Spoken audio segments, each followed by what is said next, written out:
I hope this video tutorial helps to you.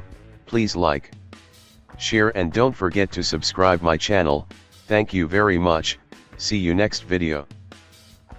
Type regedit in Windows search bar, right-click Run as administrator.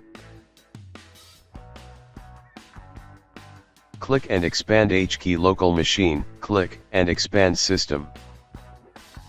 Click and expand current control set, click and expand control.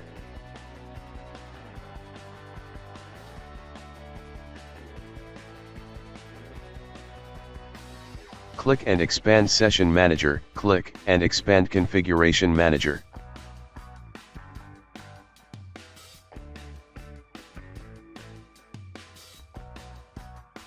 Right-click New DWord 32-bit value, type Enable Periodic Backup.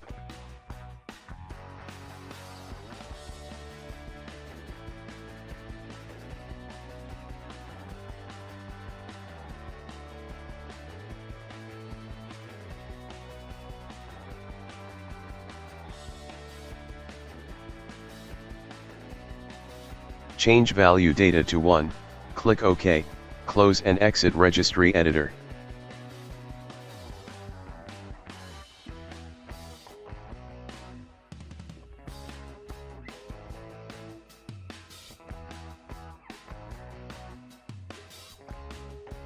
I hope this video tutorial helps to you. Please like, share and don't forget to subscribe my channel. Thank you very much. See you next video.